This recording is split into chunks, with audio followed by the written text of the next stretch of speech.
For the Jaguars. Oh, it's coffee. The Broncos are going to lose today. Never. It's nothing special. Small. 49ers are biased on KD. That is a stupid idea. No. If I can't take it when my team, I'll give the Colts the benefit of the doubt. Madden 21 was so bad. So last time I'm getting my body. Has he played? Has he started in the right to tell you? Tag him on Instagram. Second, and all these tantrums. I could have.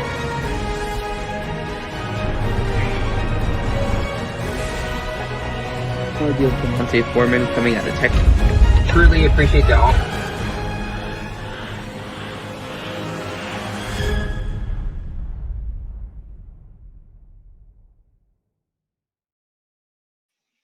Ladies and gentlemen, what is up, y'all?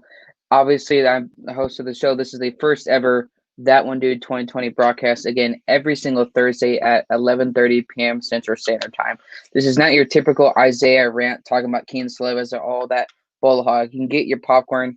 None of this other shows. They're great, but I promise you the honesty is going to be very important. We live pretty honestly in life. I think it's going to be exceptionally important. But ladies and gentlemen, to really get started, as y'all know, I've been kind of one of the people I've a guest on the night shift and all these other shows. So I kind of want to tell y'all, really, now that I get the opportunity. Oh my gosh, Isaiah, no, don't you start doing that bullhawk. But really, for y'all don't really know how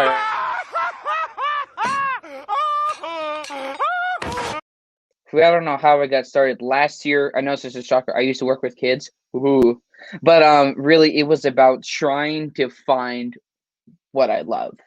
And I think for anybody in the sports industry, if you're in it to make the most money, if you're in it for the views and likes, you need to quit right now. You need to leave because, ladies and gentlemen, these are for guys like Count, myself, and Isaiah, and others that are interested and passionate. It's okay to have a hobby to do a podcast. That's cool. But this industry is not just, oh, let's do January through February, and then you're going to get this many amount of likes or views or anything else.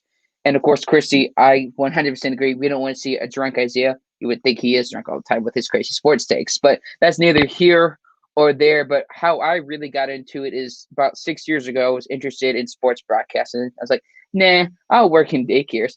And obviously that just wasn't, there was a time for that.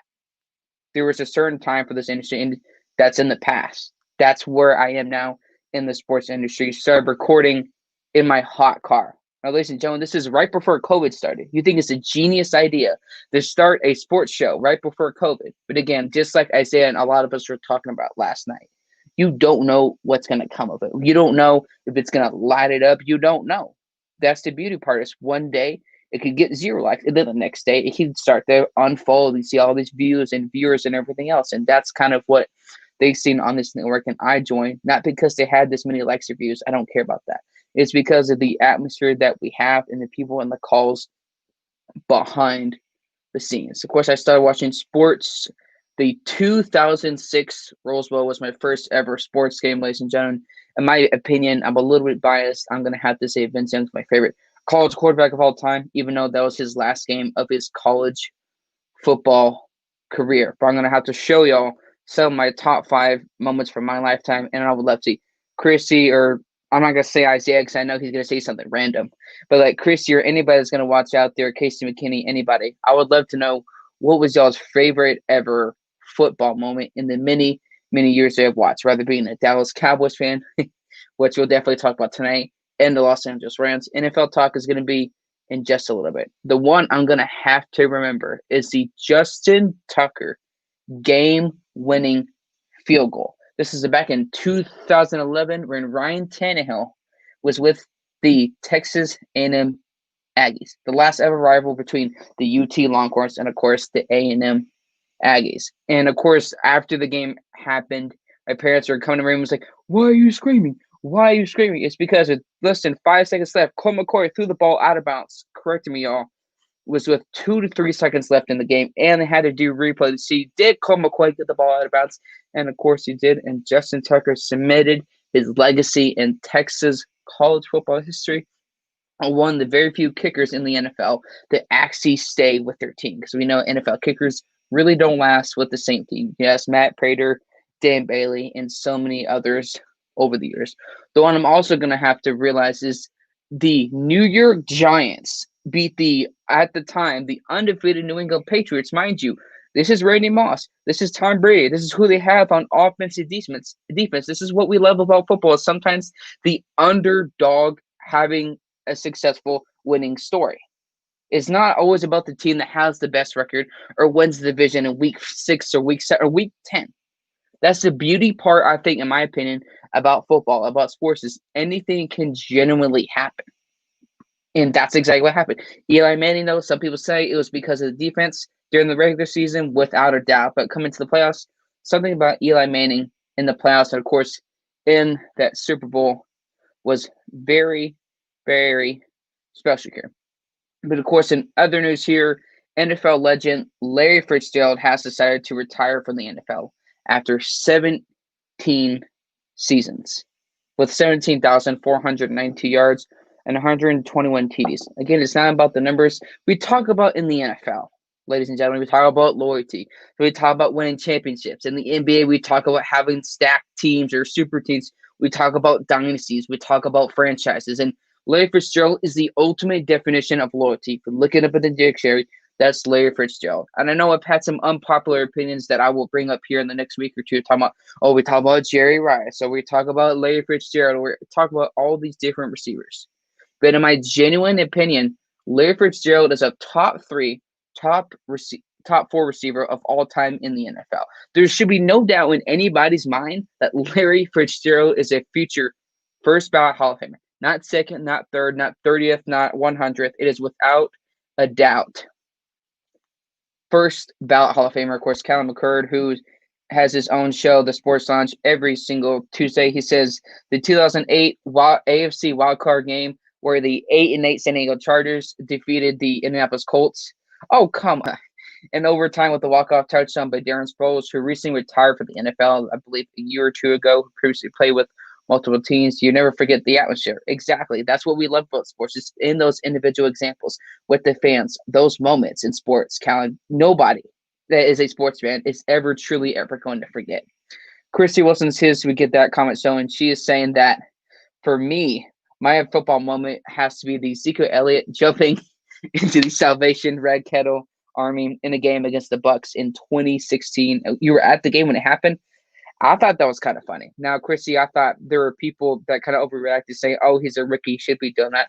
Let him have fun. Let him enjoy. Let him ball out. And look what they did in that 2016 season. But going back to Larry Fitzgerald here, what we really see from Larry Fitzgerald is not just their loyalty. It's about, in the NFL, ladies and gentlemen, it's about setting aside your pride. When we say stay in your lane, that's not necessarily a bad thing. You focus on what you're good at. Christy, you have something good at. Callan has something he's great at. Isaiah has something he's good at. Everybody has the resource or the tools on something they're good at. So why is that a bad thing? And I mentioned that with Larry Fitzgerald for a reason. Later in his career, he's receiver. It's because it's just a bad thing. Did Warner different they don't even season in NFL in their entire NFL career. Larry Fitzgerald is what you call dominance. He's one of the very few NFL players, in my opinion, is actually one of the greatest NFL players of all time that to never win a ring. One of the greatest NFL players, again, to not win a ring. Of course, loyalty, people say, "Oh, he should have won a ring or he should have done this." I think sometimes doing what Larry Fitzgerald did in that city, you have that emotional attachment, and sometimes it is really hard to break away, and sometimes you don't have to. He felt like what he did was best. No matter what team he went to, he was going to have that amazing legacy. What you talk about with Larry Fitzgerald is his hands, his durability. When you see at the receiver position, you think that, after like 30 or 31 years old, they kind of start to dip down a little bit. Maybe some diva types goes into him. But what I admire from Larry Fitzgerald, despite all the drama from the Arizona Cardinals over the years, he was able to keep it in check. He was the leader of that team. There was no doubt in my mind that Larry Fitzgerald, he didn't have the attitude. He didn't have I'm better than everybody else. Look what I did in my career. And that's what we see a lot of times with veterans, not a lot of times, certain players, veterans that had that attitude, like, I belong here, I'm the best, screw all of y'all, I am one of the best. But what sets me apart from Larry Fitzgerald, and I say this, and people probably counter anybody that's watching is not going to like my opinion when it comes to this. But hear me out, get your popcorn, coffee, whatever you're drinking. I want to talk about Larry Fitzgerald and Jerry Rice. Flip those two careers together, or flip them all around. Put Larry Fitzgerald in the Jerry Rice career situation and put Jerry Rice in the Larry Fitzgerald situation. I believe Larry Fitzgerald does have a better career, numbers-wise, touchdown-wise, yards per reception, and games played. And I say this for a very reason. He's not one of the most flashiest players, but in the NFL, does it really matter about being the flashiest player? No. It's about getting the job done. It's about consistency. It is about health. And a lot of times what we see is guys over the years, they demand a trade, because they can't handle it. It's too tough. Why? Larry Fitzgerald being able to handle it? Ladies and gentlemen, Larry Fitzgerald has played with 17 different quarterbacks. 17 different quarterbacks in his NFL career. And then I see Christy Wilson saying Larry Fitzgerald is such a class act. I 100% agree. I think a lot of times when we think of receiver positions, we think of T.O., we think of Jarvis, we think of all these guys, and we tend to forget about the guys like Fitzgerald, who has stayed with the same team. Maybe hasn't gotten the most help like we see with other players, but he is without a doubt a top 3, if not top 4 receiver of all time, future first ballot Hall of Famer. But I believe if you put Larry Fitzgerald in the situation of Jerry Rice, he would be a much better receiver. This is not to say that Jerry Rice isn't a great receiver. But when you have that much help, when you have that many Pro Bowl or All-Pro quarterbacks that make the Hall of Fame, that win Super Bowls, not a single, unless I'm wrong, ladies and gentlemen, for any 49ers fan out there, during Jerry Rice's entire NFL career, he's never played with a non-Pro Bowl quarterback. And if he has, it's a very short time. So when a guy has help, and that's not bad, but when an NFL player gets help, it's going to make him have him look a little bit better than what he truly maybe is. But we can now doubt Larry Fitzgerald and Jerry Rice have 2 of the or 3 of the greatest hands in the NFL of all time. But I'm going to list y'all. Some of these NFL quarterbacks we're not going to remember that Larry Fitzgerald has played with. So mind you, number 1, a career here is Kurt Warner, arguably one of the greatest playoff quarterbacks of all time. You had a great story in the NFL from being in the practice squad for the Packers back in the day, even though the Green Bay Packers already had Brett Favre and was out of the NFL for multiple years. I believe in the Canadian Football League, in the Arena Football League. Correct me on the years, Christy or Casey McKinney or anybody that's watching. I can't remember the years that Kurt Warner played on those certain leagues. The next one here, who I had on my show, cross fingers, maybe we can get him again, as Carson Palmer, 28 games with, of course, who he had with Bruce Arians as head coach. Josh McCown, who's also like Ryan Fitzpatrick in terms of being on multiple NFL teams. On this one, unless you're a true NFL fan or don't remember, he's not a well-known quarterback. John Skelton, Kevin Kolb, who was previously the backup with Michael Vick in the Philadelphia Eagles when Michael Vick came back to the NFL after redeeming himself. Matt Leinart, again, from my favorite first ever football game, the 2006 Rose Bowl, Josh Rosen, and we know what happened with that one here.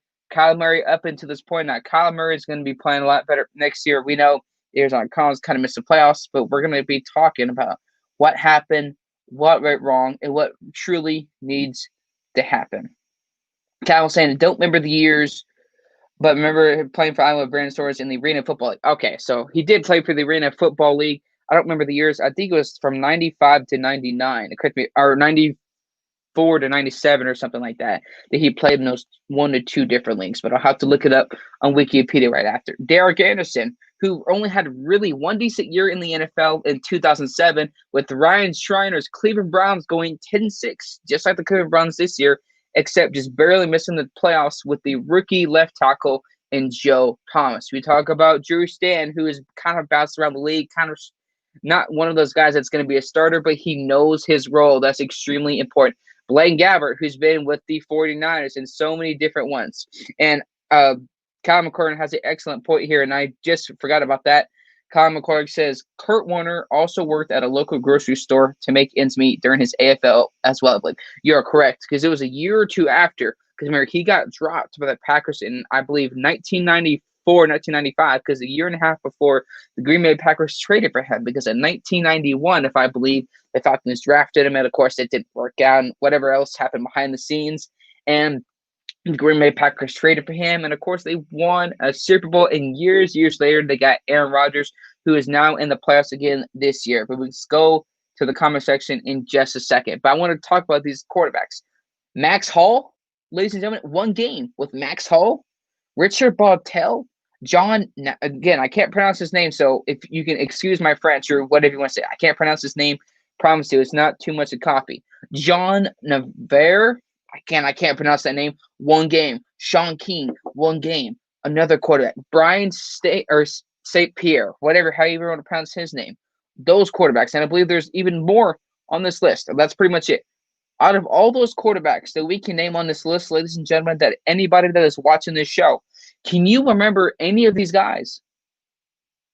Because most of them, as you know, didn't have a long-term career, weren't really a starter in the NFL. Blaine Gabbert, remember, in 2011, was drafted by, guess what, ladies and gentlemen, the Jacksonville Jaguars, and that same owner who we're going to be talking about, who is a absolute, well, I'll leave my thoughts later in the show for that one.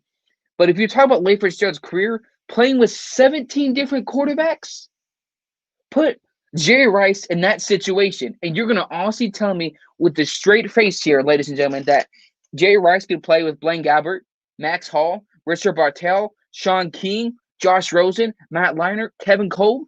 Kevin Kolb was a career backup for a reason. So you're going to tell me Jerry Rice would have the same kind of numbers? No. Reverse their careers in terms of quarterback.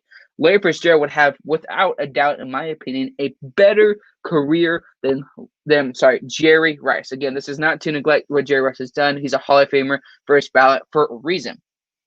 But switch their career situations, those are without a doubt that Larry Fitzgerald would have a better career. But again, ladies and gentlemen, this is That One Dude 2020, the first ever episode, pretty much every single Thursday at 11:30 p.m. Central Standard Time on the MI6 Sports Networks page.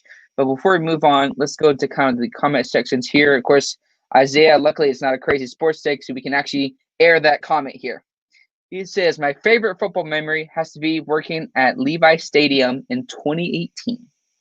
And as a little-known quarterback at that time named Blank, because we're not going to name that on the show, Blank, came in on a short notice on that Thursday night game against the Raiders and slaughtered them 34-3, even though the Raiders lost a lot of their starting weapons. Isaiah. But it is a good memory. Of course, getting to work at one of your favorite team stadiums is a cool experience. Again, the quarterback named Blank, because I'm not going to be mentioning him on the show. This is not the Midnight Express. This is not the any other show. This is That One Dude 2020. We're not mentioning those kind of quarterbacks on the show. Ladies and gentlemen, NFL Week 17 has stopped, and the NFL playoffs are starting this Saturday. But before we really get into that, let's talk about some of the coaches that were fired. Some of them people could agree with, and some of them really could disagree with. The first one here is really not a surprise. Adam Gase. And I say Adam Gase for a reason. I think this is a really big one here. Adam Gase in his career has never kept a job long term. Not as an assistant, not as a coach. Even his best years with the Denver Broncos as a wide receiver coach, 3 to 4 seasons. If you're the best at your coaching job, if you're the best at your position, and you can't keep a job long term, what makes you think that the New York Jets back in 2019, it was suddenly going to change? Lord, this is called, sorry y'all, this is called delusion. This is called beating the horse. This is just like a child trying to do the same thing again and again and again. The child is an organization getting Adam Gase a head coaching job. Adam Gase doesn't deserve a head coaching job again in the NFL. This isn't Madden. This isn't 2K where you can adjust the settings. You look at Adam Gase in his career. You talk about with the Detroit Lions for an offensive assistant. How did that work out? 2 seasons. The quarterback coach, wasn't that the year before they went 0-16? That wasn't really much better. Of course, a year with the 49ers, that didn't work out. Your receiver coach with the Denver Broncos from 2009 to 2012. Of course, you had, I believe, you had Demaryius Thomas, and around that time, Emmanuel Sanders was traded from the Pittsburgh Steelers. And I'm just giving you a couple of these examples of Adam Gase in his career. There's no doubt that he should have been fired, but there's no doubt that Adam Gase should have never been hired in the first place. Ladies and gentlemen, we're not throwing jobs like we are hockey pucks or anything else, like monkeys flew poo. This is a coaching job in the NFL. This has to be taken seriously. And if any, buyer beware to any NFL team out there, you want to hire Adam Gase, if you really want to hire Adam Gase, look at the history. In the NFL, history repeats itself. Anybody that count Isaiah, anybody that's part of the MI6 or anybody that's watching, Christy Wilson, Casey McKinney, anybody can agree without a doubt. History in the NFL can repeat itself. So I'm trying to understand why he got the job, but it took him long enough to fire him. It should have been obvious that they were tanking. You could talk about going cover zero a couple of weeks ago against the Raiders. That was a complete disaster. Ladies and gentlemen, that's just one of the coaches that were fired. Again, that was the big one on this list that really wasn't a surprise. Some people said they want to be formal and to not fire Adam Gase, but at the same time, what did Adam Gase do in his 2 seasons in the NFL? He went 9-23. The most important position, I was talking with somebody at work this today, the most important position for an NFL team, it doesn't matter if you have Tom Brady, it doesn't matter if you have Big Ben or RG3 in 2012 or Russell Wilson, Drew Brees, you have to have the offensive line. Adam Gase couldn't do it. The whole organization couldn't do it. So I would love to know what the New York Jets are going to be doing in the future. But ladies and gentlemen, out of all these head coaches that were fired, I would love to hear y'all's opinion on which one you weren't surprised about or which one you were truly surprised about. This next one on the list should have happened 2.5 to 3 years ago is Doug Marrone, ladies and gentlemen. Of course, the Jacksonville Jaguars. Oh, so well, grace has fallen. 2017, Saxonville, that attacked the NFL. You traded for Calais Campbell, previously played for the Arizona Cardinals, who was in the Super Bowl years and years before with Kurt Warner. All the players still had Larry Fitzgerald. This wasn't a surprise. Look what Doug Marrone and the Jaguars did after 2017. Literally, right in that offseason in 2018, you lost almost half or more of your star defensive players. Look what Doug Marrone didn't do in Buffalo. You had Stephon Gilmore, correct? And he went to New England. Doug Marrone couldn't develop A.J. Manuel. And rather, he's a quarterback for 9. You didn't really do much with Tyrod Taylor. Yes, you had LaShawn McCoy, but you couldn't use him to the full ability. There's just so many things that Doug Marrone did not do. And, of course, firing Tom Coughlin a couple years ago shouldn't have been a surprise. Players warning that players should not sign in free agency or be drafted and traded to the Jacksonville Jaguars. And part of that locker room culture also starts with, guess what? The head coaching. So this really should not be a surprise. A lot of these you're seeing is the AFC. So is the NFC doing something a little bit better than the AFC? Or can the NFC better evaluate talent? Christy Wilson says here, Adam Gase getting fired didn't surprise me at all. And Christy Wilson, we couldn't agree more on that one because the fact of the matter is Adam Gase is a coach that shouldn't have been a coach. Now, I'm going to be very clear, but also be clean on this one. Adam Gase is that same coach years ago. One of his coordinators or staff members got caught on video with something. Again, y'all can look at the video yourself to really know what I'm talking about, or true football fans know what I'm talking about on that one. He made Ryan Tannehill look so bad. Look at what the Tennessee Titans are doing. They won the division again 2 years back to back. You can think with Derrick Henry or not, but again, that's not a surprise. And of course, one more comment section, Isaiah. Again, this is not Isaiah messing with y'all. This is actually a thing I saw in the news this past day or two. Isaiah Leong says the New York Jets are now interviewing Marvin Lewis to replace Adam Gase.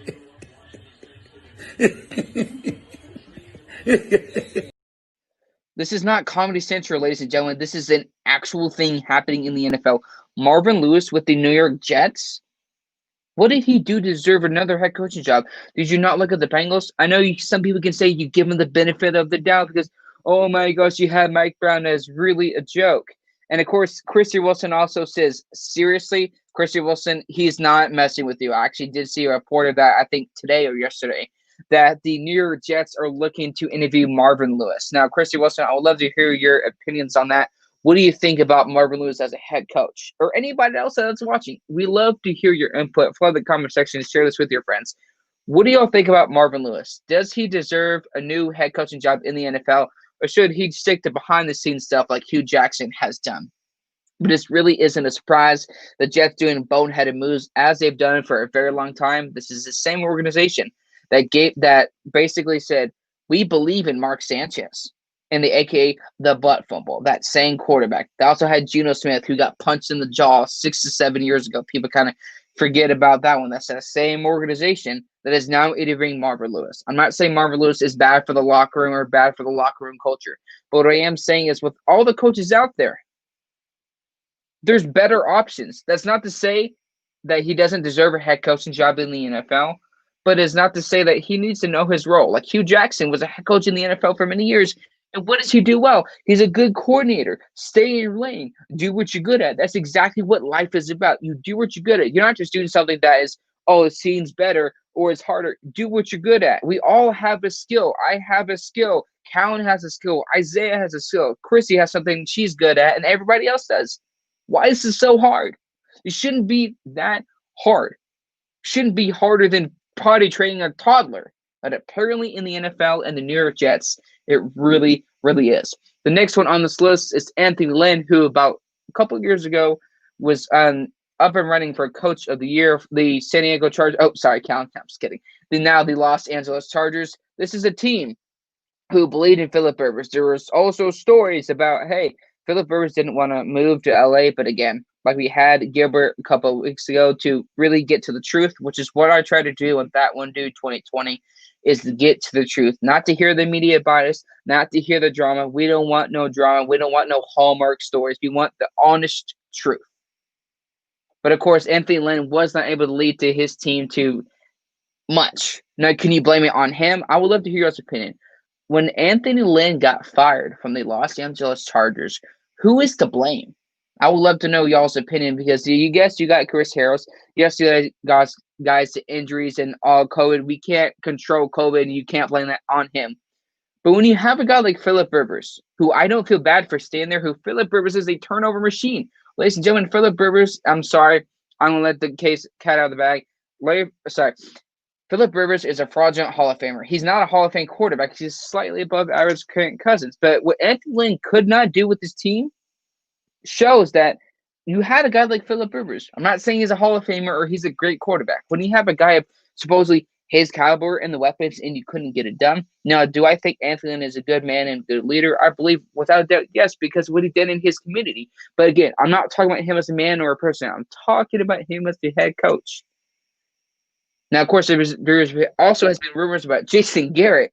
I think, again, I'm hoping this is true because it would be hilarious if the Los Angeles Chargers interview Jason Garrett, because how about them Chargers? Again, we'll say how about them, you know what, here in just a moment, and I'll have my friend, a sports reporter, introduce that topic. But Anthony Lynn could not get it done with the Chargers. Was it his fault or not? You had the weapons. You drafted Melvin Gordon. It's just not an excuse. In the NFL, it's about do or die in terms of careers. Anthony Lynn couldn't get it done. I believe he did have the leadership. I believe he was a good man. But again, that can only take you so far when your coaching skills with the team doesn't match with what your personality is as a human here. Of course, the comments say, Christian Wilson is saying, Marvin Lewis is not a bad head coach, but I think he needs to stay behind the scenes. Without a doubt, Christian Wilson, this goes back to my point. People need to stay in their lane, and that's not a bad thing. People that get offended. The people that are offended by that are the same people that give their kids participation trophies. This is 2021. You got to earn what you want. You got to earn that job. It's not given to you. This wasn't given to me on the Sports Network. I reached out to a Facebook group last year. This wasn't given to me. They brought me onto the Sports Network, and I'm immensely grateful for it. I didn't beg them. I didn't make them. They wanted me. Well, I don't know, wanted me on, but they asked. They wanted me to join. I didn't force my way. You got to stay in lane and figure it out.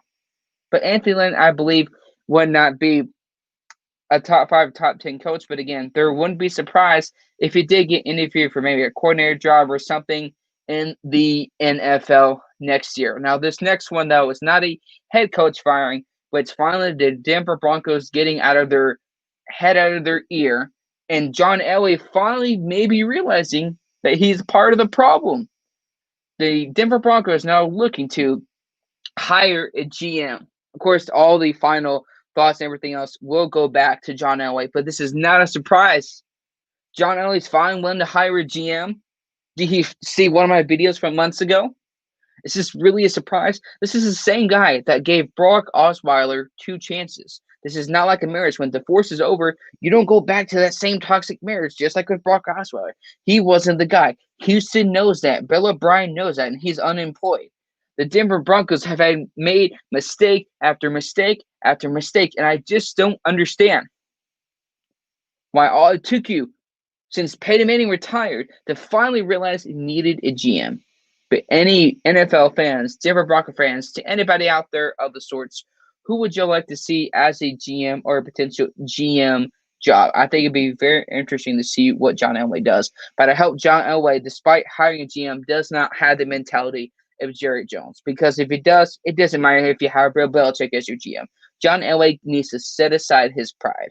Do not be thinking with your emotions. When you make an NFL executive decision based on emotions, you know the results of that. Ask a certain NFL team. We're going to talk about it here in just a moment. Again, on That One Dude 2020, pretty much every single Thursday at 11:30 p.m. Central Standard Time here on the MI6 Sports Network on Facebook and YouTube. Again, there you go. So much for the support. Last night, we did finally reach 3,000 plus anchor listens. Again, that is a true honor. Even though I just started on the network, is a lot of work. But thank you to everybody that has checked the podcast, listened to the podcast.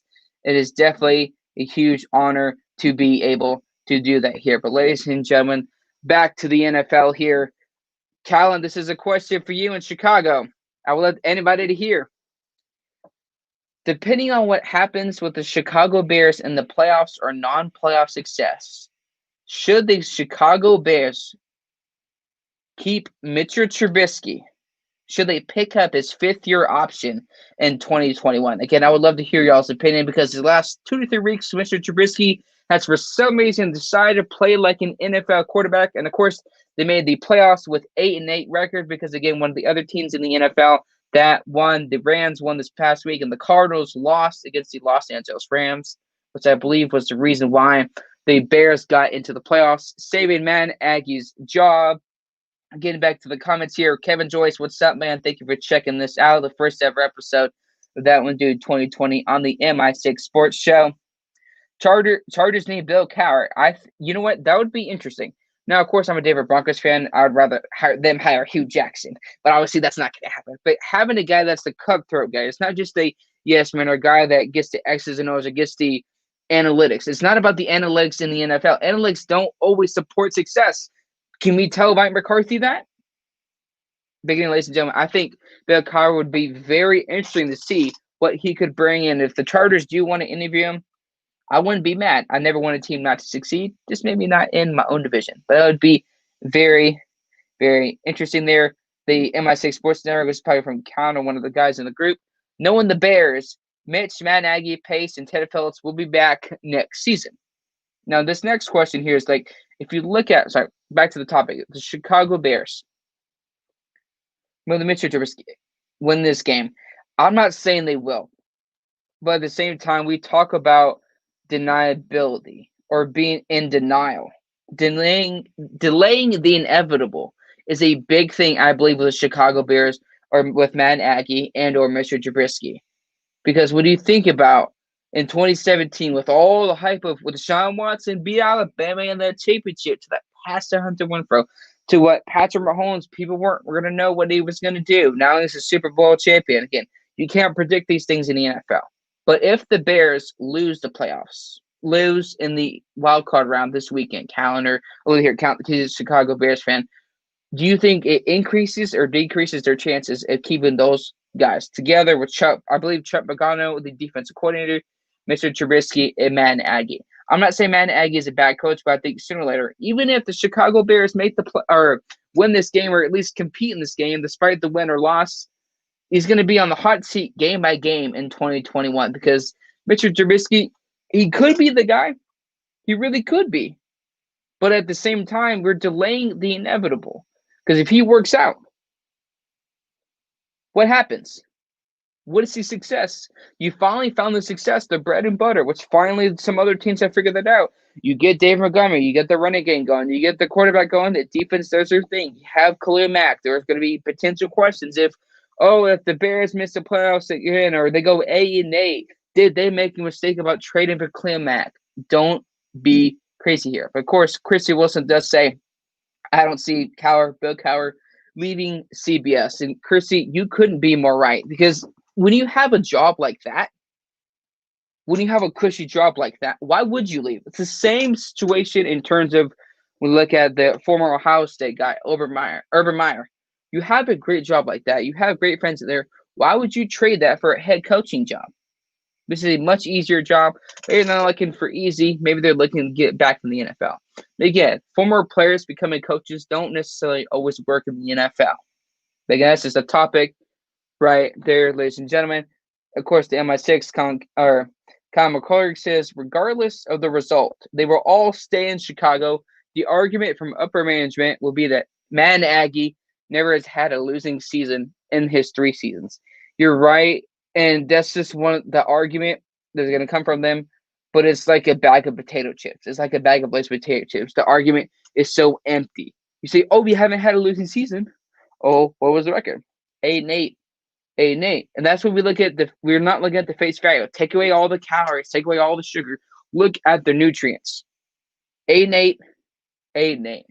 You made Mr. Trubisky look terrible last year. Now, for some reason, the last couple of weeks, he's played like a starting NFL quarterback. So who is to blame? But I agree, Colin, they are going to bring him back all next year. But I think they, without a doubt, be on the hot seat. Going back to more NFL talk here, That One Dude 2020, every single Thursday, 11:30 p.m. Central Standard Time. We're going to be discussing these past week of NFL Week 17.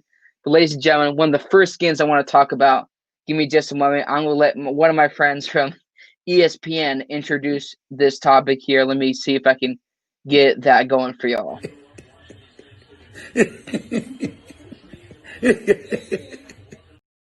How about them Cowboys? I tried to tell y'all, and I told somebody today before the show, I finally met one Cowboys fan, or maybe 2, that actually have a grip of the reality with Dallas Cowboys. What did I just say, ladies and gentlemen? When you make an NFL executive decision based on emotions or in the moment, it's going to cause mistakes. Mike McCarthy got hired off of a sleepover. A sleepover? This isn't 1995 when you're playing Super Nintendo. This isn't playing the GameCube and Lego Star Wars on the PS2. A sleepover at your age, and you're making an executive decision? Now, of course, you could say, oh, Mike McCarthy doesn't get complete blame. He looks at analytics. Kellen Moore, there were rumors about him going back to Boise State, but of course, he's not looking to take the head coaching job there, looking to get a potential extension with the Dallas Cowboys here. The season, I don't blame it all on just one guy. I blame it all back on Jerry Jones, Mike McCarthy, and the coordinators for the Dallas Cowboys. And I say this why? Because, of course, we know the bracket challenge didn't work out for me at the 31 days of hot takes. But what happened was the Andy Dalton game, when he had that injury, ladies and gentlemen, of course, we're not going to have the same result of last time when I talked about it, when my mom came in here, whatever. What we saw an organization that had no leadership, no brotherhood. Anybody that has watched football, played Madden with their friends, or played any sports, youth football, whatever. You have what you call the brotherhood. You have what you call the brotherhood, and that's one of the many, many things that we love about sports. I think anybody can agree with that. Brotherhood, whether it's in a job, but sports has that brotherhood. If you're not a fan of sports, it's really hard to understand. My point is in this. Who starts with that culture? Who's the beginning of that? Ownership. Jerry Jones, Mike McCarthy. He had him with his mask on. With that kind of expression, you think he has great leadership? I know a 5-year-old from daycare that has better leadership than Mike McCarthy with the Dallas Cowboys. This doesn't make any sense. Andy Dalton gets injured. This is a concussion, ladies and gentlemen. This could have been potential CTE. Again, I don't wish harm or health on nobody. But when he had his blank laid on the ground, y'all, nobody came to rescue him to see if he's okay. Like this with us with the MI6. We're all family here. If somebody's down, that's my bro. We're going to get him up. We got your back, dude. We're here for you. That's the exact opposite of what happened with the Dallas Cowboys. I believe that morale from that game carried on for the rest of the season and just kind of gave some Cowboys fans false hope. Now, again, the Cowboys have been a team over the years that have had great players and roster on paper, but paper doesn't beats rock, but in all reality, on paper does not result in execution in the NFL. Now, I keep talking about this extensively is because every single team we've seen has success or playoff success has had that brotherhood, has had that leadership, has had that camaraderie, and we just haven't seen that at all from the Dallas Cowboys this year.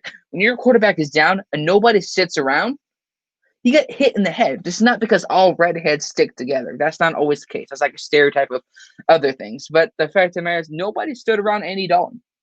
Nobody. Nobody encouraged them. Nobody said, hey, this is my guy. Because if that was Dak Prescott, ladies and gentlemen, what do you think the result would have been? Do you think anybody in that locker room, coordinator, staff, has any leadership ability? Without a doubt, I don't think so.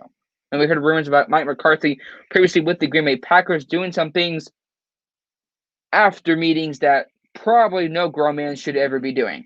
But we see the lack of leadership. We see the lack of locker room atmosphere, locker room culture. Every single team, counter anybody that's watching, locker room culture is a big thing. Locker room morale. If you don't have any of those things, I don't care who you have on paper because that's not going to result in positive win and loss execution on the field. But this past week, the Dallas Cowboys lost 19-23. Daniel Jones coming back. And, of course, the New York Giants missed the playoffs, but we're going to be talking about that in just a moment because I believe the perspective that I have, again, when we say this next topic here in a little bit, talking about the Eagles, like Calvin said, it is all alleged. We have no proof.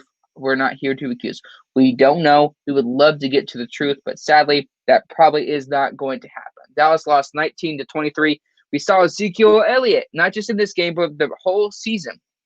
And I dropped him in fantasy football weeks before. Thanks a lot, Ezekiel Elliott, for giving me false hope here. Clearly, you weren't eating, and the Dallas Cowboys. I heard in the breaking news, the Dallas Cowboys are going to be sponsored by Ashley Furniture's home store in the playoffs. You got all these nice couches. You got the logos. And on the back of the couch, it says, how about them Cowboys? Again, this is all jokes. It's never personal, but it's just all fun and games, of course.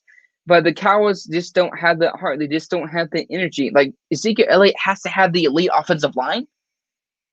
Folks, ladies and gentlemen, I don't want to hear the excuse, have the great offensive line. What about Barry Sanders back in the day? Barry Sanders didn't have that offensive line. You think Adrian Peterson had that offensive line? You think Frank Gore, the many teams he's been on, has had that offensive line? No. So that is not an excuse. But, of course, the New York Giants won the game, but ultimately it did not matter because Doug Peterson made a decision, or was it really Doug Peterson's decision? Going to the comment section here, Christy Wilson says, I'm mad about Kellen Moore not taking the Boise State job. Now, if I was Kellen Moore, it would kind of make sense just because if you look at it from the Cowboys' perspective or an NFL outsider like a fan, the future for the Dallas Cowboys is in big question. Your defense this year is one of the worst-ranked defenses of all time. So are you going to be trading guys, releasing guys? You realize there's no leadership. There's no locker room. So if you look at the future, which one's more bright? For him going to Boise State or staying with the Dallas Cowboys? Or really, did Boise State give him much of a chance to have the job? Again, we look at stories in the NFL or sports in general. Just because, he's considering it, but did they really 100% consider him as much as Kellen Moore considered the job?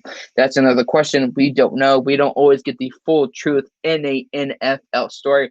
Reading back on more of the comments before we continue on that one, dude, 2020, pretty much every single Thursday at 11:30 p.m. Central Standard Time. Kevin Joyce says again, what do you think of the Colts' chances of winning in the playoffs? What's weather going to be like in Buffalo? Two things how to answer it. The first one, I give the Colts no chance. Again, just like Calvin has said, but out extensive, and I bring the brutal honestly. Phillip Rivers in a clutch moment.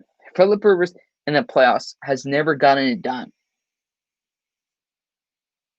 Phillip Rivers in the playoffs has never gotten it done. Think about it. You have Jonathan Taylor. You have Paris Campbell. You have another receiver. You have that defense. You have DeForest Buckner, Justin Houston. You have veteran defensive players and a very underrated linebacker in Darius Leonard, who does not get the recognition. But it's not about being the most sexiest player in terms of numbers. It's about getting it done.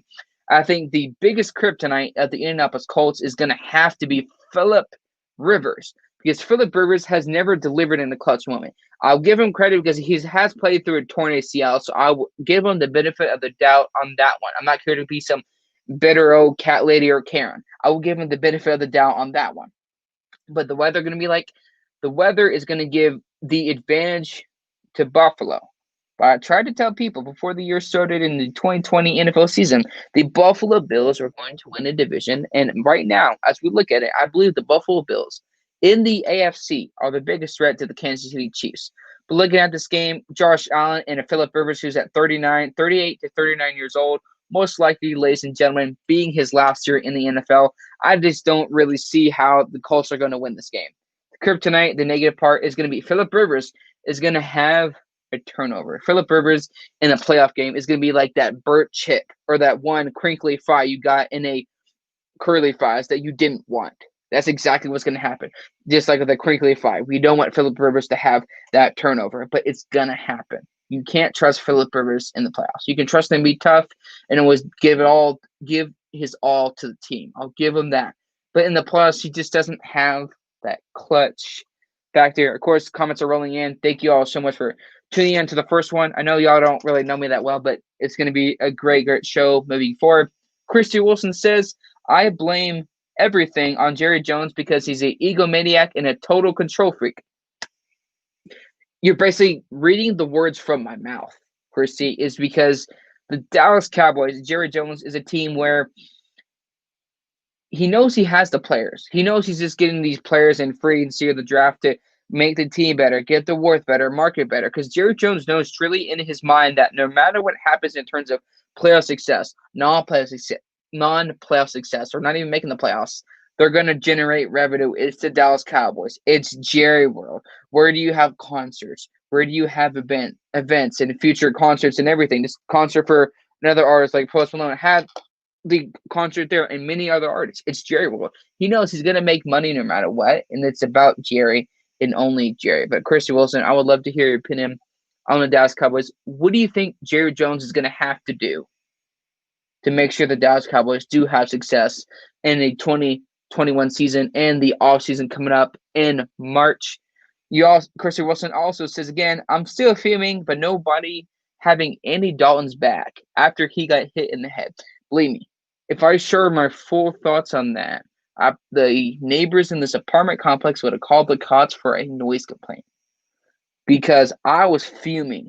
I was mad. Callan can attest to this. He was on the show when my mom came in to say I was being too loud with their doors closed, with the movie on, and both of my doors closed.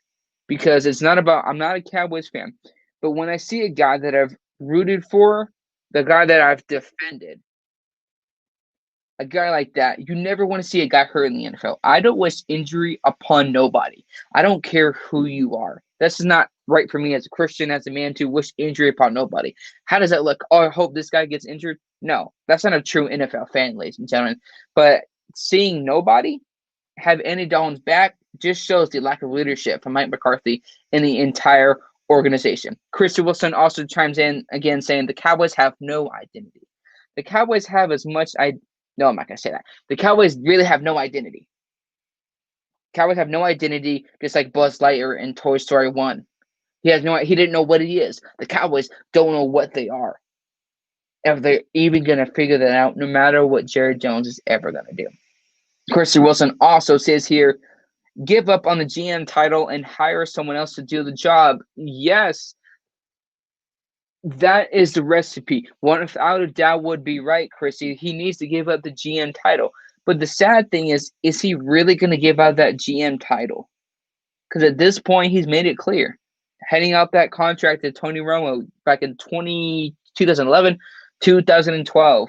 Giving the contract to Ezekiel Elliott. He just cares about the money. He doesn't care about the team success. Because who do they interview after games, ladies and gentlemen?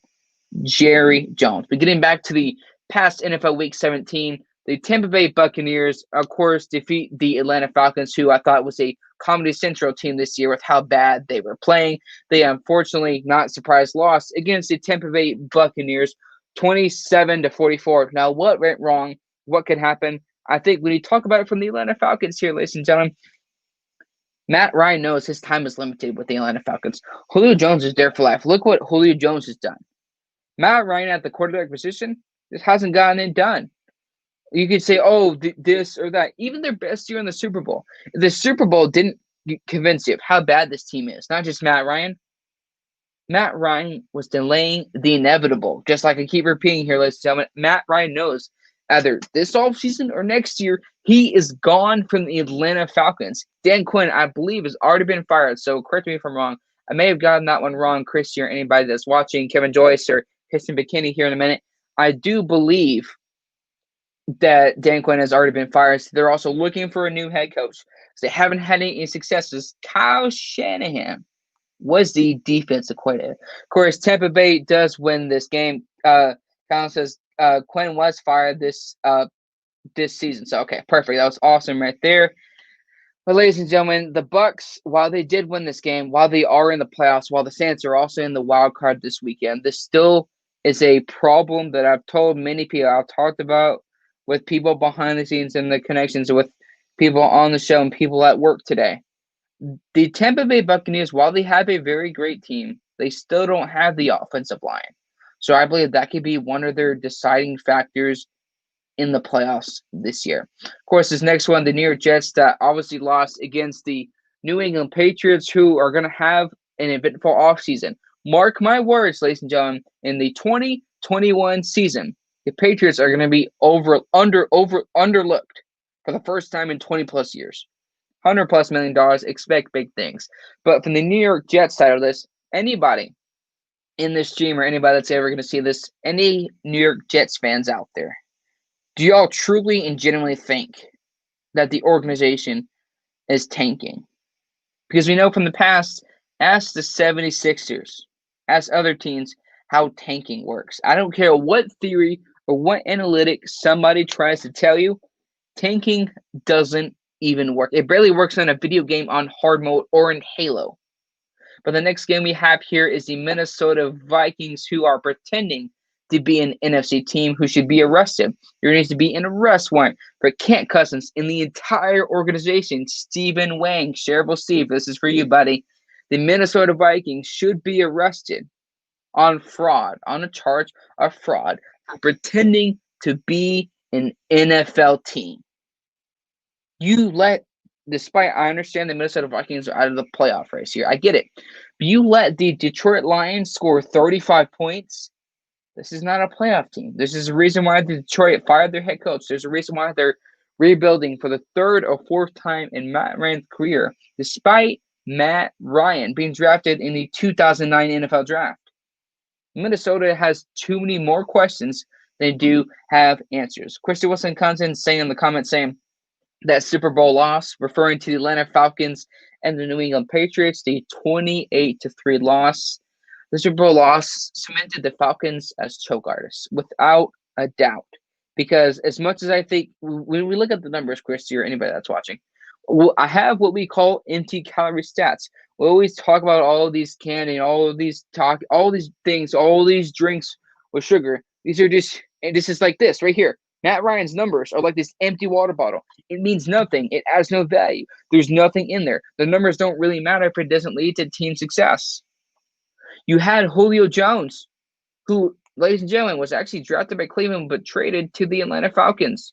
Unless NFL fans don't really know about that one. This is a surprise. There are more of a choke artists, but I would love to hear y'all's thoughts. This is a good question, I think. Who is a bigger choke artist? The Atlanta Falcons or Kirk Cousins in his NFL career? Kent Cousins or the Atlanta Falcons? Who is the bigger choker in the NFL? Christy Wilson says, I believe he is kind of reading my sentimental thoughts, saying Kirk Cousins should be arrested for stealing the Vikings' money. Yeah, theft it should be illegal, right? It should be. Right? Apparently, Kent Cousins, obviously, we're never going to dog about a guy getting his money. You go get your money. I'm not going to criticize you for getting your money. I am criticizing the organization that thought it was a good idea to give a quarterback fully guaranteed money. But this last one here, ladies, or a couple of these last games in NFL Week 17. Again, this is That One Dude 2020, the first ever episode on the MI6 Sports Network every single Thursday at 11:30 p.m. Central Standard Time. These next couple of months are going to be very big on the network, so y'all stay very tuned. Here, the Pittsburgh Steelers versus the Cleveland Browns. Cleveland Browns won by 2, but at what cost? Kevin Stefanski and so many guys are going to be out in this game. It is really a big question on, did this game help them, or did it really help them despite some lack of players and lack of corner to staff members the Cleveland Browns are going to have in this game? But I'm still going to pick that it didn't help them, but I believe the Browns could win that game in this weekend versus the Pittsburgh Steelers. But going on, this next one here, people aren't going to like it, but you know what? It doesn't matter. This is That One Dude 2020. You want the honest truth. This isn't like elementary school. This isn't your participation trophy in youth soccer. The Baltimore Ravens beat the Bengals. Well, no kidding. The Bengals, there's a reason why they drafted Joe Burrow. There's a reason why they're probably going to draft in the top 5 pick in the next 4 to 5 years. The Ravens beat them 38-3. What I call, do not overvalue NFL teams. And again, when I talk about this, it's not about, when we talk about the Baltimore Ravens here, we always talk about, oh, this is the sexiest team. What's the sexiest team to talk about? And people jump it down your throats. That's what we've done the past year and a half with the Baltimore Ravens. The Baltimore Ravens have not beat a legit team. They haven't. What's their record against Kansas City, mind you? You see, oh, we beat the Steelers last year. Well, they also had a second and third string quarterback playing. Big Ben missed about 13 and a half to 14 weeks in the 2019 NFL season. So let's be realistic here. The Ravens are not as great as we think, because again, we always talk about how flashy. It's not about being the most flashiest team. It's about the team with the most execution and, more importantly, the most discipline. Of course, the Buffalo Bills demolished the Miami Dolphins this past week. Oh, Josh Allen. I tried to tell people Josh Allen should be in the MVP conversation back in March or April of 2020 when That One Dude 2020 started. Stephon Diggs is going to make a big deal. Stephon Diggs, the Buffalo Bills are the biggest threat to the Kansas City Chiefs. Questions now, with the Miami Dolphins losing this game, should the Dolphins and Tua Tagovailoa, are they really convinced of Tua Tagovailoa benching him multiple times? And of course, the next week they have Ryan Fitzpatrick with dealing with COVID-19, so hopefully he gets his health better and he gets taken care of, because he definitely has an interesting journey in the NFL. But going to just really one or two more important games here, not all of them. The Arizona Cardinals lost against the Los Angeles Rams here. I said the Arizona Cardinals were making the playoffs. Well, unlike somebody on this network, okay, we're not going to say his name, but we pretty much know who it is. I can admit 100% when I'm wrong about a pick. I'm not going to say it's because I didn't get my food from McDonald's, or the coffee was cold, or it dropped. I'm not going to drop my phone in the toilet, or Blockbuster went bankrupt back in 2010. Come on, Jimmy, we got to get this first down. Hasty's open! Hasty, oh my God, you take a damn sack. It was wide open. Are you far? A lot of things happened with the Arizona Cardinals, and that was wrong. Now, could I have predicted Kyler Murray having that injury could have been more significant than we thought, him coming back in the game, but without a doubt, obviously not being 100% healthy. The question is here, in 2021, with the Arizona Cardinals and Kyler Murray, should Cliff Kingsbury be on the hot seat? Again, I would love to hear anybody's opinion on this. With the Arizona Cardinals missing the playoffs this year, should Cliff Kingsbury be on the hot seat in 2021, or should the Cardinals just deal it away? Because there's a lot of emotional attachment to this coach. Cliff Kingsbury has known Kyler Murray since he was about 15 years old. So there's the emotional attachment. When you basically have an emotional attachment to a player or a coordinator or a staff member, you have lack of judgment. And that is a problem we've seen in the NFL here. Christy Wilson, I think, has some of my same sentiments, saying yes. And I don't know if we're in twilight, but especially with being like a Cowboy fan or something, we tend to be agreeing a lot tonight. So I don't mind that. But ladies and gentlemen, here, Christy Wilson's right. Let's just be honest. Cliff Kingsbury couldn't win it at college, couldn't win it in the NFL. Whether it's his fault or not. Remember, before the bye week, they were the number one or number 2 scoring offense in the NFL. Remember, correct me or anybody that's watching, week 4, week 5, or in between there, they were the number 1 scoring offense with after the DeAndre Hopkins amazing catch, that catch in the end zone. I believe that was against Buffalo. I can't remember who they were playing that week. But that amazing catch, after that, things started to go downhill. No. Do we know why? Who is to blame? There's so many questions. DeAndre Hopkins is obviously there for the long term. Patrick Peterson, is he going to be there next year? There's just too many questions, more than there is answers, and there's not enough tests for this. And I think I can swallow my pride. I was wrong about the Cardinals. I'm not going to be like certain people will say, oh, it's injuries now. This is the NFL. This isn't flag football. Injuries happen. How do you deal with it? That's where I give Philip Rivers a benefit factor, even though I am very critical of him as the NFL quarterback. I was wrong about the Arizona Cardinals. They missed the playoffs. I'm able to swallow my pride. That's what separates the men from the boys, is being able to admit when you're wrong. But this last one here we're talking about, ladies and gentlemen, is the Washington football team.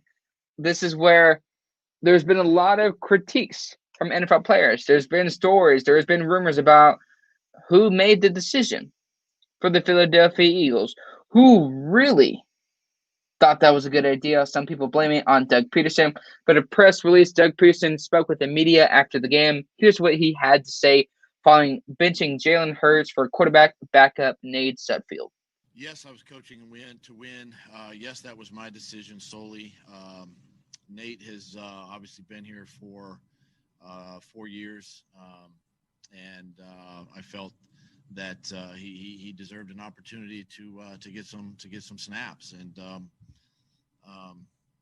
listen, if there's anything out there that thinks that I was not trying to win the game, I mean, Ertz is out there, Brandon Graham's out there, Darius Slay's out there. All our top guys are still on the field at the end. So we were going to win the game. Doug Peterson, to the entire Eagles organization, you've heard Callan's opinions, full opinions. You've heard Isaiah's. This is not going to be as long as a Tom Herman rant, so somebody else you could just apply for a random job to see how long this rant is. But I truly believe, and again, this is why I came into the sports industry. I love to get to the truth. I love to seek the truth. And sometimes in the sports media, we hear from sports commentators basically saying that they like to cause drama. Nobody likes drama. Nobody likes drama. If you want drama, go work in daycare. Sorry to burst y'all's bubble, but this is the NFL here. Some people say it was Doug Peterson's fault. Some people said there was rumors and stories saying that Doug Peterson was forming the team before the game that they were going to bench Jalen Hurts for Nate Sudfeld. But this is why Nate Sudfeld was a third stringer or a backup. Ladies and gentlemen, this is not like Chase Daniel and Carson Wentz in 2016, where Carson Wentz got drafted, I believe, second overall out of North Dakota State in the 2016 NFL draft. This is not the Matt Flynn or the situation with Matt Flynn and Russell Wilson. Russell Wilson beat out Matt Flynn in practice for the job, and we know how that went. Those two situations are different than what happened with the Philadelphia Eagles. I understand Doug Peterson is pissed. I understand people are blaming Doug Peterson, but I'll give him the benefit of the doubt. But again, just because I'm giving him the benefit of the doubt doesn't mean I have any proof. I don't know what's going to happen. I don't know what the truth is. And I think, like I've told Callan and many other people, it's one of those stories where there's more drama. It's one of those stories where I don't believe we're going to know the full truth of what actually happened. Because you think a GM or an owner is going to say, hey, I made a mistake. That's not going to happen at all, ladies and gentlemen. I truly think this was the GM. I think this was the ownership telling, hey, we know your relationship with Carson Wentz is pretty much done. It is demolished. It is like this water bottle right here. It's empty. There's nothing there. So why don't you start Nate Sudfeld late in the game and then see what happens? But ladies and gentlemen, Nate Sudfeld, there's a reason why he's a backup or third stringer. This is not to disrespect him. This is not to say he can't do anything. But certain guys need to know their role. Have a good, decent backup. Nick Foles knows that. I'm not saying he is a Nick Foles here, but as we see in this whole game, you see Nate Sudfeld throwing the ball out of bounds. That the fact matter is that Doug Peterson was throwing the game away. Now, do I believe that's Doug Peterson's fault? No, because I believe when you see in this press conference here, we'll roll that again one more time in just a second. I'll get that for y'all. As you see, Doug Peterson, like Christy Wilson is saying here in the comment section, he looks like he's sweating bullets. Yes, because I believe when he's shaking his head out of deniability, I believe that Doug Peterson is like, wow, did he really make me do that? Because they both know, his fans know, Their relationship with Carson Wentz is done. We know Carson Wentz is going to be gone. We know there are going to be some teams that are going to be interested, that is going to have some money. But the organization is never going to admit that they made this decision. Of course, like we talk about the New York Giants beating the Dallas Cowboys, which really did not make much of a difference because either Doug Peterson and the organization, keyword allegedly, ladies and gentlemen, I have no proof. Nobody here in the MI6 has any proof of who actually made the decision. We're just reading reports that came out of ESPN or Fox Sports. We have generally no proof. But here's what Joe Judge had to say after that decision by Doug Peterson or the Eagles organization. Obviously, players have asked me throughout the day, and I just can't express that. I think one thing to keep in mind with this season is we had a lot of people opt in to this season. Okay? We had a lot of people opt in. All right? Coaches, players. That includes family members as well. All right? So to look at a group of grown men who I asked to give me effort on a day in, day out basis and to empty the tank, and then I can look them in the eye and assure them that I'm always going to do everything I can to put them at a competitive advantage and play them in a position of strength. To me, you don't ever want to disrespect those players and their effort and disrespect the game. The sacrifices that they made to come into work every day and test before coming in, to sit in meetings spaced out, to wear masks, to have shields over those masks, to go through extensive protocols, to travel in unconventional ways, to get text messages at 6:30 in the morning telling them practice is going to be canceled. We have to do a virtual day. Okay, to tell them, please don't have your family over for Thanksgiving. Please avoid Christmas gatherings. We know it's your wife's birthday. Let's make sure we put that one off to the off season. There's a number of sacrifices been made by all the players and coaches in this league. There's a number of sacrifices that come along as well with the family members of the people connected to them. To disrespect the effort that everyone put forward to make this season a success for the National Football League, to disrespect the game by going out there and not competing for 60 minutes and doing everything you can to help those players win, we will never do that as long as I'm the head coach of the New York Giants. Now, folks could be saying that, oh, Joe Judge is bitter and oh, he's mad they didn't make the playoffs here. Now, the New York Giants did make a step forward, but I don't think Doug Peterson made that decision on his own. I believe, again, I say I believe, but again, buyer beware, just like we say before you get a game on the back. Wait, there's no proof. Buyer beware. I have no proof of what I'm saying. I don't know truly what happened with the Eagles organization, and this is exactly what happens with a lot of stories. We're going to have reporters, and this is what drives me nuts about certain sports media people. Not the ones I've talked to, we've interviewed. Those guys we truly enjoy having on the network, and definitely would love to stay in touch with them. There are great sports media people. Let me make no mistake about that. But there are certain sports media people that like to cause drama, that like to make up stories. Sometimes a story is just one guy making a decision, but then they tend to make it more of a story than what it really is. And it's just like a teenager. You're making something more of a big deal than what it actually is. Report and get to the truth. But sometimes reporters really don't want to do that. But we look at Nate Sudfeld. The fans for the Eagles were basically like, come on, do something. All he was is going out of the pocket and throwing the ball out of bounds. He looked like Kent Cousins in the – oh, wait, that's Kent Cousins. But this is the Eagles team. It's going to have to make a lot of decisions this offseason of what is a big priority. I don't think Doug Peterson and the Philadelphia Eagles – I think the players are mad, but I think the players – maybe mad at the wrong person, but we're never going to get the real truth unless you're an insider for the Philadelphia Eagles. But ladies and gentlemen, this is That One Dude 2020, pretty much every single Thursday, 11:30 p.m. Central Standard Time. Let's get to the NFL playoffs, round one of the wild card. The first one we have here, the Buffalo Bills versus the Colts. Just like I was addressing one of the questions here in the comment section earlier, talking about the Colts versus Bills. I'm going to have the Buffalo Bills winning this game. When you look at Josh Allen's numbers alone, I tried to tell people Josh Allen was going to get it done. I understand what sold me on Josh Allen as a quarterback 2019 against the Minnesota Vikings, fighting for that first down. Unlike a certain quarterback for the New England Patriots, he fought for the first down. His physicality, not being afraid to get hit, I'm sold on this guy. But I think the Buffalo Bills are without a doubt going to beat the Indianapolis Colts, because like I said, ladies and gentlemen, the kryptonite for the Colts is going to be Philip Rivers not being able to get it done. I would love to hear your thoughts on anything of the playoffs this weekend. Who do you think is going to be the biggest letdown this weekend? Is it going to be Chicago, Tennessee, or any of the ones we're going to discuss here on That One Dude 2020? Just like in the court case, we're here to get the truth, but knock on wood if you hear me. This next one here, like we were talking about, the Pittsburgh Steelers versus the Cleveland Browns. And once again, the Browns get blanked over here, ladies and gentlemen, with Kevin Stefanski's out. I believe using Olivia Vernon. There's so many guys that they're going to lose, but I still pick the Browns to win, but it's going to be a much more low-scoring game. The running game is going to be their bread and butter. We know we talked about it in the regular season, but the playoffs is a big deal here, ladies and gentlemen, because the Steelers this year are pass. They lost against a team without a football name. The team's football logo looks like a upside-down McDonald's logo. You lost against that team. You lost against Buffalo. You lost against Ryan Finley, who went 2 for 5 in the second half. And they still won the game. Ryan Finley had a rushing touchdown. He looked like a starting quarterback. I understand this is the playoffs. I understand Big Ben wants to play next year. The Steelers and Big Ben's cap pay is going to be 35. Again, correct me if I'm wrong. I believe it is no more than $42 to $44 million in 2021. So this is a must-win for the Steelers, but I'm going to have to pick the Browns to win this game.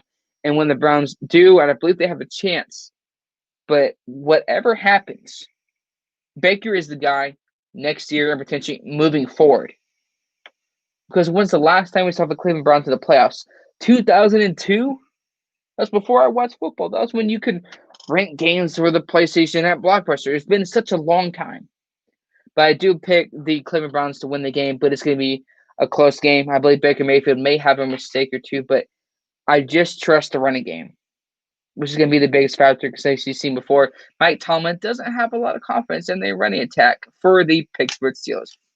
Next one here, ladies and gentlemen, in the AFC, we have the Tennessee Titans, who just won the division, versus the Baltimore Ravens, who I've talked about are sometimes not the flashiest team, the sexiest team to talk about. The sexiest football topic isn't always the best topic to talk about because it does always result in wins. Do we need to go back last year? Did we not pay attention to 2019 when they played Tennessee? Lamar Jackson threw the ball 59 times. If Lamar Jackson throws the ball more than 22 to 25 times in this game, they're going to lose. This is Derrick Henry. He rushed for 2,000 yards for a reason. But as we've seen, Lamar Jackson against big teams has not gotten it done. That's what you see as a passer. You could be the best runner, like we talked about Kaepernick or other guys in the past. You can run. That's great. But if you cannot improve as a passer, you're not going to have any success as a team, despite the weapons that they have.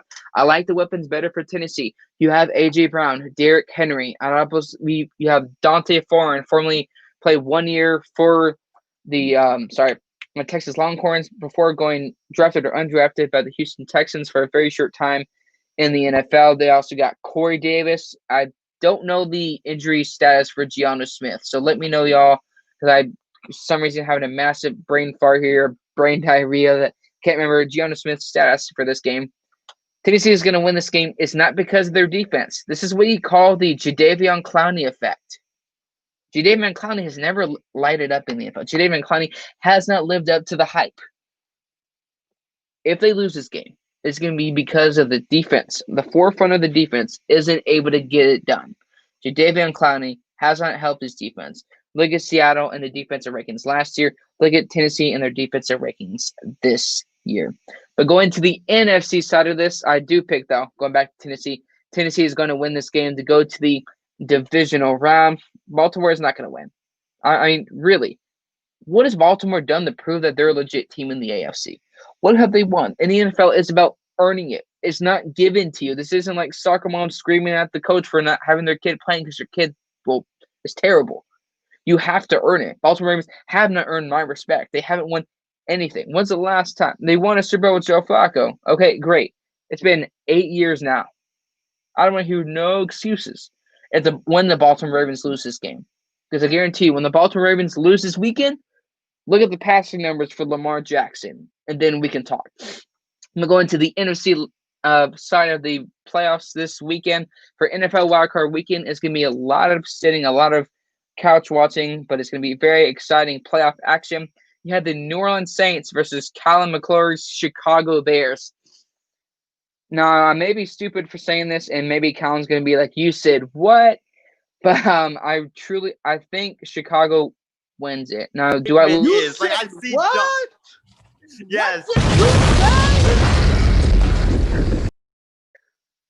No, I'm not high on both teams for deep playoff success, but Drew Brees in the playoffs is a fraudulent quarterback in the playoffs. Now, Callan, I'm going to confront you on this one. You can join in if you want. Yes, those 2 calls for the Saints were fouls. Those should have been called back. They should have in the Saints' favor. We can agree on that. But what did Drew Brees do both times when he got the ball back?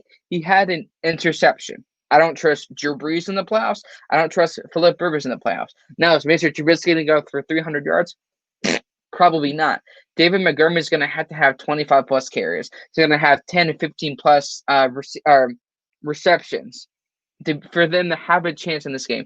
Yes, Mr. Trubisky can have his mobility. I understand we talk about the Saints and what they have on their defense. You got Alvin Kamara, you got Michael Thomas, but the Saints are a one-dimensional football team. If Michael Thomas doesn't get it done, the whole team flouts more than a pancake. It just is that simple. I'm not saying the Chicago Bears are better on paper than the Saints, but I don't trust the Saints in the playoffs. Do I trust the Bears either? No, but Drew Brees hasn't won a Super Bowl. Drew Brees hasn't been in a Super Bowl since 2010. I was in 6th grade. I'm 23 years old, 24 this year. So I don't want to hear no excuses. I do believe Chicago wins it. I know I'm a little bit crazy. And no, Isaiah, this is not a deep fake video where this is Isaiah's body with my face on it. This is actually me saying my genuine opinion on that one. But for the next one here, Casey and Katie or anybody, apologies for disrespecting your Los Angeles Rams here. The Seattle Seahawks versus the Los Angeles Rams. I don't believe there's been any reports. Is Jared Goff playing in this game? They had their backup. I can't remember his name, Callan, on the top of my head. But most likely he could be starting because Jared Goff about a week ago had that broken thumb. So he is in doubt, going to be without a doubt playing versus the Seattle Seahawks. Even if Jared Goff was playing, he doesn't increase their chances. Jared Goff is not a starting franchise quarterback. You always talk about the anti-calorie stats. I go back to the water bottle. Those are just like his numbers. Jared Goff has benefited from having the offensive weapons. If you benefited from having the offensive weapons, that makes you look better than what you actually are. Do we need to go blast from the past? 2018, last couple of games of the season before going to the Super Bowl or going to the playoffs that year. 6 TDs to 7 interceptions. Because when Todd Gurley got it going, Jared Goff got it going. It wasn't because Jared Goff got it going, then Todd Gurley. It was Todd Gurley, then Jared Goff. Jared Goff, I'm sorry, is not a great quarterback in the NFL. I'm not sorry to say that. But if the Rams had a chance of winning, which without a doubt do, but I still pick the Rams to lose this game versus Seattle. But obviously, there's without a doubt, we know that the Los Angeles Rams have a much better defense here. Kyle McCord from the MI6 says John Wolford. Thank you for that one. But John Wolford, even if John Wolford plays, even if Jared Goff plays, the Rams are going to lose this game. The Los Angeles Rams need to give the keys back to their opponent. They broke their lease. They committed fraud for pretending to be a team in Los Angeles. What have the Rams done? Look at the Super Bowl. Jared Goff was like, huh? Like a deer in headlights, like a kid when he sees that first crush. He couldn't get it down. He was somehow freaking out. His eyes were bulging bigger than my forehead or Peyton Manning's forehead here. The Rams aren't going to win this game. I pick Seattle, Russell Wilson, DK Metcalf, and depending on the health status of the running backs here. Of course, his last team, the Washington football team with the upside-down McDonald's logo versus Tom Brady and the Tampa Bay Buccaneers. Chase Young, he opened his big mouth. Did he not learn from Kevin Byard 2 to 3 years ago against Tom Brady when he opened his mouth? And Shannon Sharp said, man, you'd be able to back that up. When you give any fuel to the fire to Tom Brady, what do you think is going to happen? Just like it says in the Bible, and we will be in life, respect your elders. Well, Tom Brady is your elder in this game. Tom Brady has 6 Super Bowl rings for a reason, not because he's just some random guy that just goes throws it down the field. He earns your respect. Chase Young says, oh, I'm going to be eating. You're going to be eating as much in this game as Ezekiel Elliott is in the playoffs. Oh, wait. Sorry about that one, but that's obviously not personal here. But Chase Young, if what you did this year, you'd be able to back it up. Because if not, you're going to be joining that sponsorship with the Dallas Cowboys after this week. If you can open your mouth. Now, again, I understand that you take every single game seriously. Now, if there's a guy like, not even Lamar Jackson, but a basic quarterback, or Mr. Trubisky, I could get that. Sorry, Cal, I'm going to give you their free therapy session tickets, but I get it maybe if it was Mr. Trubisky. But this is Tom Brady. You opened up your big mouth. Isaiah, I think Isaiah's had too much virgin pina colada here. He says, I think I'm better than Brady. Not even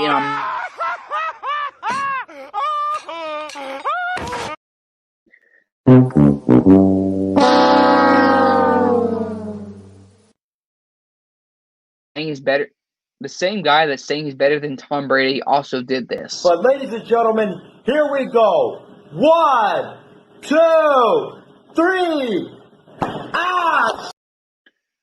And Isaiah? Isaiah loses again. Isaiah loses again. 10 games of losing. Isaiah loses again. Skull, skull, skull, skull. Skull, skull. So, Isaiah, if you're going to say you're better than Tom Brady, don't even. I know you can say you're joking, blah, blah, blah. Ladies and gentlemen, Christian Wilson says, LOL, don't poke the bear. Exactly.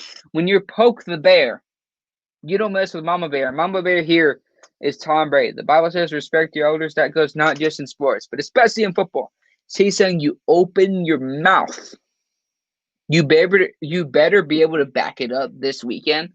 I guarantee you I'm going to be coming on the show next Thursday on That One Dude 2020 every single Thursday at 11:30 p.m. Central Standard Time to call you out. Because this is the NFL. There is no backbone. You have to have more of a backbone than Isaiah does about his 49ers canceling his season. You better be able to back it up. Don't poke the bear because you know exactly what is going to happen, ladies and gentlemen. Here, Isaiah says, take note, Dabo Swinney, never poke the bear. Again, Dabo Swinney had a very dumb decision having Ohio State at number 11 overall just because he is just as mad as a Karen not having the kid play in soccer youth football here, ladies and gentlemen. And again, this is the first ever episode of That One Dude 2020. I want to thank real quick for everybody. Kirsty Wilson, Isaiah Leon, of course the MI6 with Colin McClurg.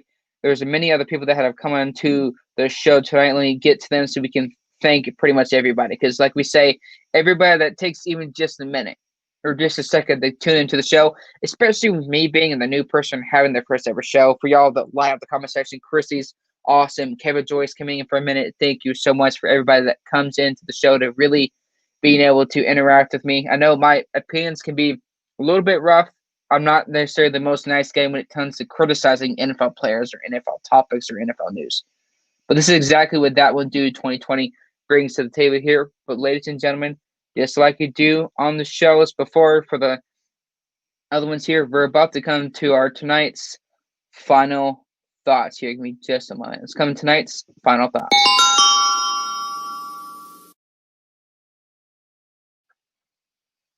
I can't say this enough. When I joined the show, when I joined the network here, last year, I was working with kids. I know y'all don't know me that well yet. I used to work with kids in a daycare. I know. I know. Believe me, I can't forget that, ladies and gentlemen. But having joined the network here, I always say this. I don't have nothing to prove to nobody. I didn't join the network here because they had 4,000 likes or 4,000 followers or this many anchor listens. That's not what I'm about. I'm not a clout chaser. 3,000 listens. Thank y'all so much here for anybody that has tuned in and shared the podcast. I'm not a clout chaser like you can see like Cardi B or anybody else out there. I'm not a clout chaser. I'm not going to use whatever to gain views or likes. That's not what I'm about. I don't care about the views or likes. That's not why I'm in this industry.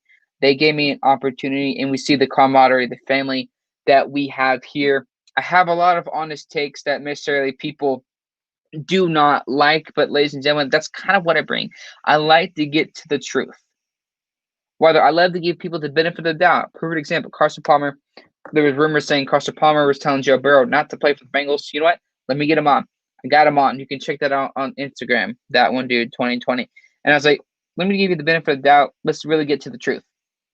Did you tell or give somehow any advice low-key to Joe Burrow not to play for the Bengals? He said no. And that's what I love to do. I give people the benefit of the doubt no matter what I agree or disagree with him.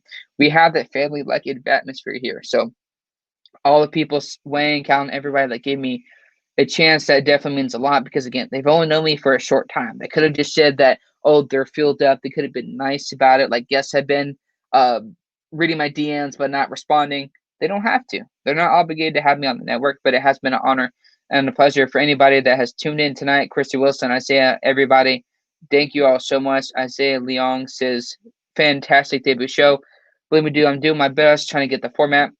Despite when the NFL does happen, when the NFL is done, there will be some content for sports and everything else. But when the NFL season goes, there's some content. Again, there's going to be some really good guests on. I'm just telling y'all, be patient. In this industry, you have to be patient. But Christopher Wilson also says here, awesome debut show. I want to thank y'all, though, because y'all don't have to tune into these shows. You don't have to always just a new guy. We'll see him be on the night shift or whatever. You took time out of your day to watch my show on the network. To see people tune into the show and have input, the flood, the comment section means a lot here. To all the viewers and people that have watched the show, we want to thank each and every one of you for on the show tonight. Again, on That One Dude 2020. Again, I did forget to roast Isaiah tonight, but I don't have to roast him. Let me just let the video explain that. Michigan, this is Jim Harbaugh's best team at Michigan. He finally has his quarterback. I know Callan keeps saying death, taxes, and Michigan losing Ohio State. Well, that curse is going to end this year. Michigan is beating Ohio State. They have a great offensive line. They have a great running game. The receivers finally have knowledge of that system. And Joe Milton. Well, we don't have to watch it again. But again, those are just the final thoughts. Thank you all so much for the support on this stream right here. Thank you all for watching. Have a good one. God bless. And I'll speak with y'all again soon. It is That One Dude 2020 every single Thursday at 11:30 p.m. Central Standard Time. Thank you all so much for the support, and I'll speak with y'all again soon. For the Jaguars, Reynolds cough.